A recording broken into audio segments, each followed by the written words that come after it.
Muy buenos días.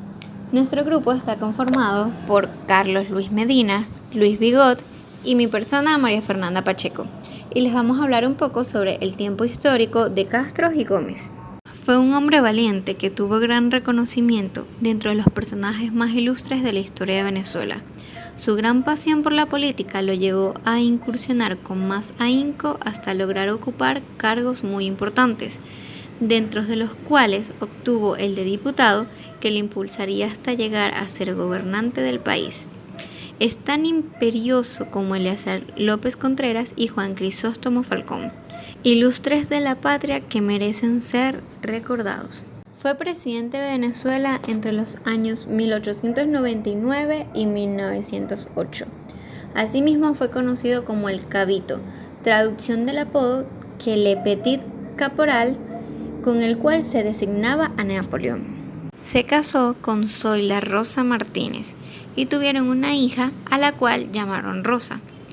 Cabe destacar que Castro nació en la región Capacho, estado Táchira, el 11 de octubre de 1858.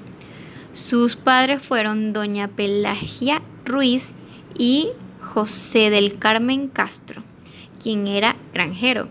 Este gran y único personaje hizo estudios complementarios en su tierra de origen. Entre los años 1872 y 1873 continuó con sus estudios en la zona de San Cristóbal en el Colegio Seminario de Pamplona, Colombia. Su política nacionalista no fue acertada, quedando los puertos venezolanos bloqueados por buques ingleses y alemanes, que reclamaban el pago de la deuda venezolana que habían contraído con ellos. Tuvo también que enfrentarse a la sublevación del general Manuel Antonio Matos, apoyada por Estados Unidos. En el año 1905 volvió a ser elegido presidente, aunque a los 3 años se marchó a Europa para recibir tratamiento médico, y en ese momento aprovechó Juan Vicente Gómez para hacerse cargo del poder. No regresó a Venezuela. Cipriano Castro falleció en San Juan de Puerto Rico el 5 de diciembre de 1924. Sus restos permanecieron en el cementerio de San Juan de Puerto Rico hasta mayo de 1975, cuando se repatriaron e inhumaron en un mausoleo en el pueblo natal.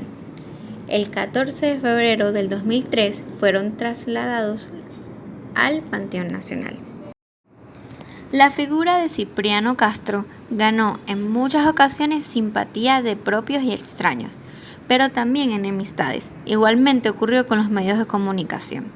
Los éxitos en la campaña de Castro contra los caudillos, quienes pretendieron derrocar a su gobierno en la unión con Manuel Antonio Matos, y el fracaso de la Libertadora, además de su posición patriótica frente al bloqueo de potencias extranjeras contra el país, hicieron que muchos periódicos oficiales y particulares alabaran su figura.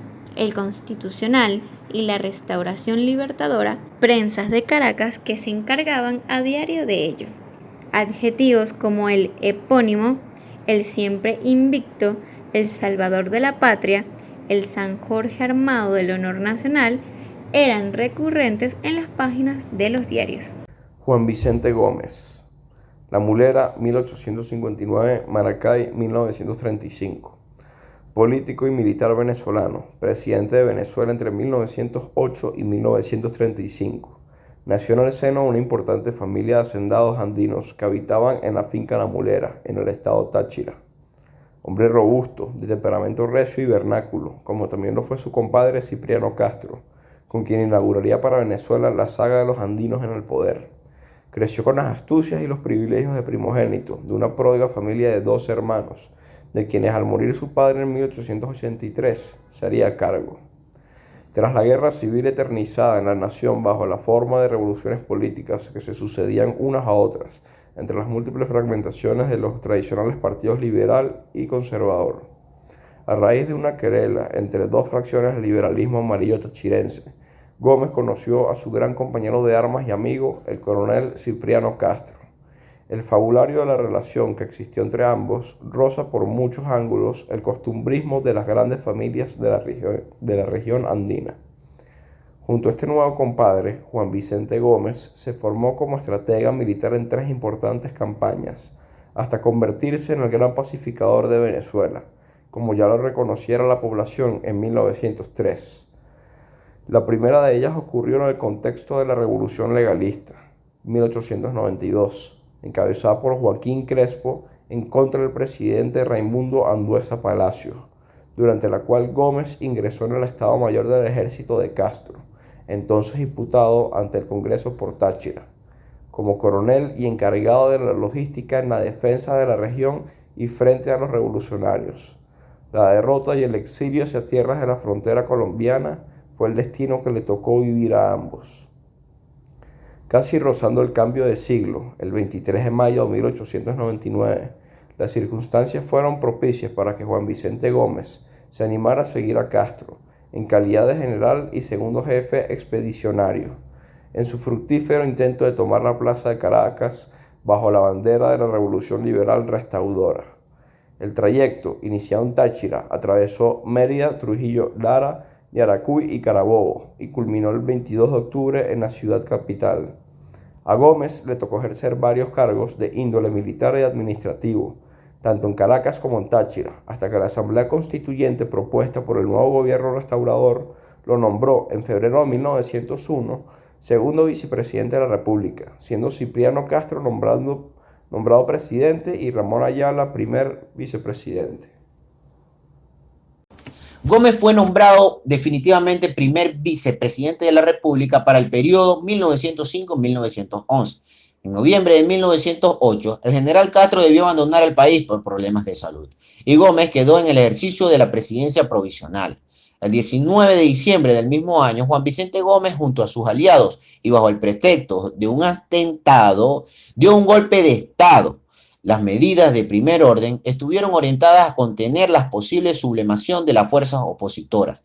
Así, decretó la libertad de prensa y otorgó el mismo derecho a los presos políticos. Convocó a todos los exiliados a retornar al país y conformó un consejo de gobierno integrado por jefes militares de la Conjura y de la antigua Revolución Libertadora.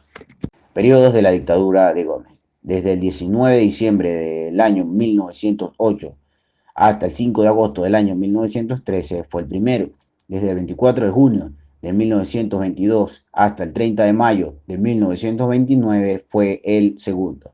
Desde el 13 de junio del año 1931 hasta el 17 de diciembre del año 1935 fue el último.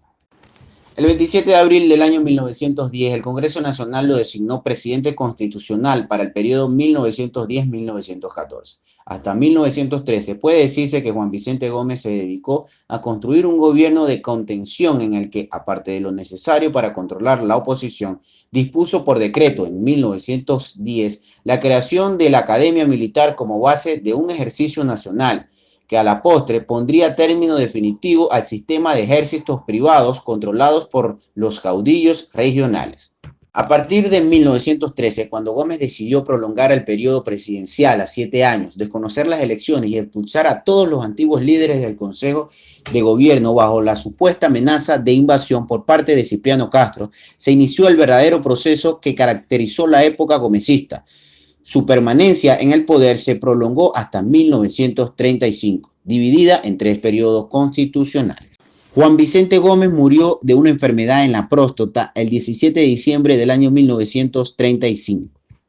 El desarrollo contemporáneo de los medios masivos de comunicación en Venezuela es correlativo a la explotación comercial de hidrocarburos en el país, alentada durante la dictadura de Juan Vicente Gómez. Si bien en la Venezuela del siglo XIX hubo prensa escrita, esta tenía un sesgo partidista y una finalidad netamente política. Es albores del siglo XX cuando comienza a establecerse empresas dedicadas a la edición de periódicos y posteriormente aquellas enfocadas en la radio durante la etapa final del denominado gomecismo. También, durante el largo mandato de Gómez, se establecen las primeras salas de cine en Venezuela y comienzan iniciativas empresariales destinadas a la producción cinematográfica. Todo este desarrollo mediático en las primeras décadas de Venezuela en el siglo XX es bastante similar al de otros países de América Latina. A su vez, todo ello ocurre bajo la influencia de Estados Unidos en el campo de la comunicación masiva moderna.